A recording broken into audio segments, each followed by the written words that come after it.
Alright guys, welcome back to Off-Road TV. I'm Jake and Darren is holding the camera. So we thought we have a bit of time and we still have some light. We got to camp early, so we'll walk you through our little buggy. So if you guys haven't seen the previous episodes, we have been challenged to cross the Simpson Desert and not use a four-wheel drive. So this is a 1961 two-wheel drive, 4-speed manual Volkswagen original Meyers Manx beach buggy with a wooden steering wheel. A thing that classifies as not a four-wheel drive, and so we decided to use that to cross the Simpson Desert. To make the life for us a little bit easier, we also decided to get to the Simpson Desert across the Great Central Road, and then from Simpson Desert go down to Cooper PD and take the Anne Beadell Highway, which is one of the most remote roads in Australia, back to Perth. 6,000 kilometer trip in days. Now, the way we found it, it was in a warehouse for over 5 years, just sitting there. Hasn't been started or used, but the body was it needed a little bit of attention. But the engine was actually in pretty good shape. So what did we do to it? So there's quite a few things. First one, as you can see, paint. This is Raptor coating. We did it on purpose because it's a fiberglass shell, and this adds some sort of protection and I guess a little bit more structure to it as well. So this thing is keeping it from scratches and dirt and dust. And I have to say, we spilled a bit of fuel, a lot of fuel, around here when we were trying to refuel it, and Raptor coating doesn't care. So yeah, if you guys want to make your car bulletproof, Raptor coating. Not a sponsor, just bloody love that stuff. So we sprayed the whole thing with Raptor coating. Underneath it's sprayed with this sort of rubberized coating that prevents the chassis from getting sandblasted and getting rod chips. Obviously we done some stickers and made it look prettier. That used to be Off-Road TV.Australia, now it's just Instagram.Australia. And then what other stickers do we have? We've got our Off-Road TV sticker, we've got our iTech World sticker. So this buggy is powered by the iTech World lithium starter battery, and it runs the buggy but also runs the light bar and the sound bar. We'll go through those in a second. But that thing has been just incredible. Oh, it also runs the carbon winch. So iTech World really helping this thing go. While we're here in the front, we've done a bit of bar work. So I've got the front bar that sort of helps in case we run into something, and we try not to run into kangaroos or camels because that probably wouldn't end well. But it's good to have that, and onto that is mounted the carbon ATV 3,000 pound winch, which if you calculate, that's about 1,500 kilos. This thing weighs about 500 kilos, so we can hang 3 of these from that winch on a tree and it should still be alright. But yeah, that's just there to get us out of bog. Walking around, headlights, they're all original. Wheels and tires, so we've got original, they were the old school tires that came with it, but because we had a puncture, you can see it in one of our videos from this trip, these are heavy duty commercial tires, so they should be a little bit more durable. Original windscreen, original mirror, and we have a roll cage. So we thought it's not a requirement, you can run these without a roll cage, but considering there's nothing to protect your head in case of a rollover, not like we want to do that, but in case, we have a roll cage. On the roll cage we also mounted the light bar. This is a $47 light bar from Anaconda. Look, it doesn't perform like $1,000 or $1,500 light bar, but it's not far off. I have to say, 80% for, well, not even 20% of the budget, 5% of the budget. This thing is amazing. We wired it through the bar. We have a little switch here that turns it on and off, and it runs from the iTech World battery. Otherwise, if you look inside, it's pretty much stock standard. Steering wheel is original, all the gauges are original. They all work most of the time in various ways, but they do. So that's all stock.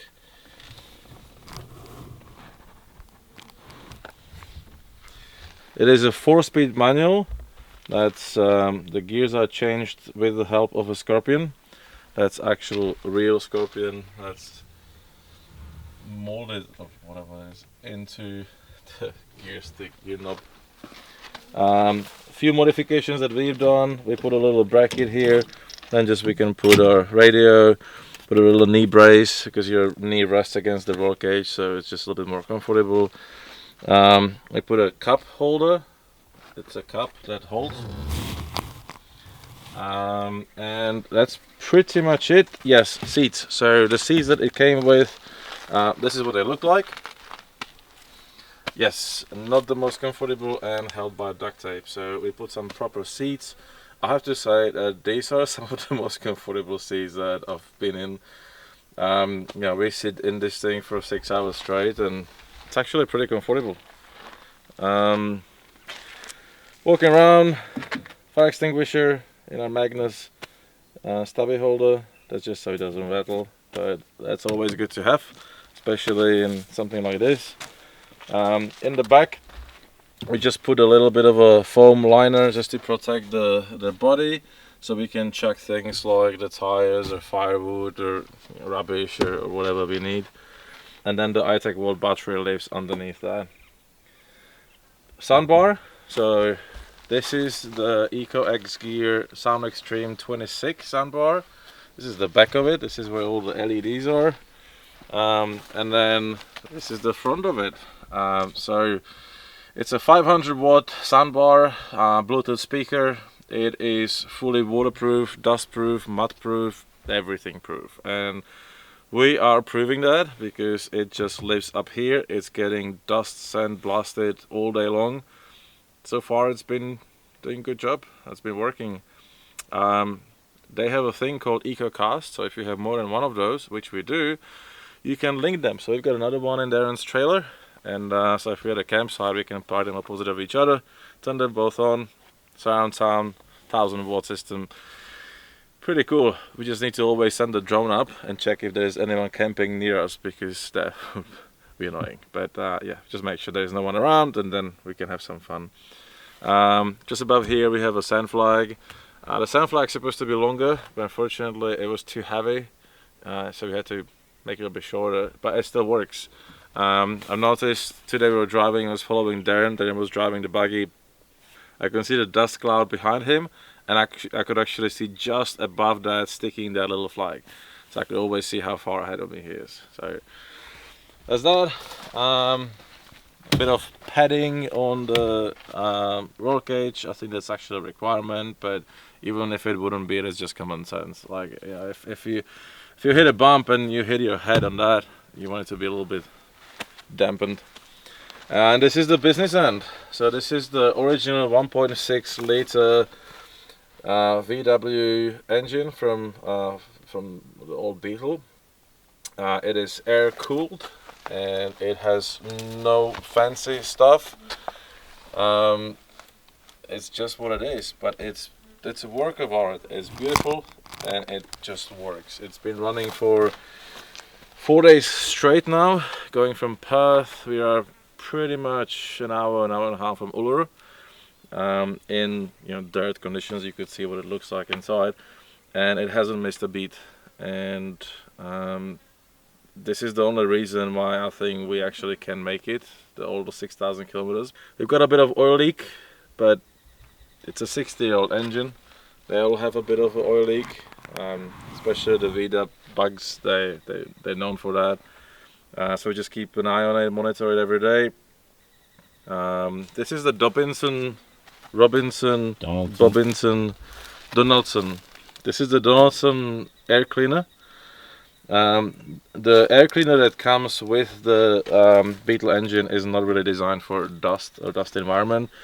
So if you want to take these proper off-road, you need to put some better air cleaner. This is sort of the top of the line creme de la creme, but for the trip that we're doing, we thought that it's absolutely necessary to have. So it basically sucks air through here, separates the big chunks in here, goes down. This is a cyclonic filter.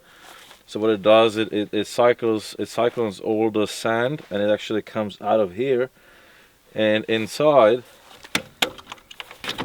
there is a filter for sort of the more dust, the bigger dust particles, and then inside is even a smaller filter for the fine particles. So really, you can drive this pretty much through any conditions, and the engine just breathes clear air.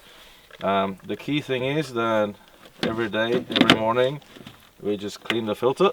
So obviously now it's dirty because it's end of the day, but every morning clean the filter, check the oil, check all the nuts and bolts, and then she's ready to go. This is also the roll cage that sort of continues from the front. We have one at the back just to give it a little bit of protection, and then underneath that actually holds the bash plate, because the engine is the lowest part, the lowest point on the body, and it's at the back where it's heaviest, and so that's the most likely spot to actually hit something if you hit a bump. So you got that plate there, which also helps to catch the oil and show us how much is leaking. Yes, so at the rear we've got bigger wheels and bigger tires. That really helps in sand, so we'll be crossing the Simpson Desert. We can drop the tire pressures, because these run tubes, we can drop it down to like 8 or 6 psi, and that will give us nice big surface and you know, more traction, like more surface for the buggy to float over the sand rather than churn through it. Alright, so this is our little buggy. His name is Bruce, as you guys voted, so this is the name that you guys gave our buggy. We sometimes call it a boom buggy because it has boombox. But yeah, this is our little buggy. Wish us luck that it will make it to the end of the trip. If you guys like it, give us a like.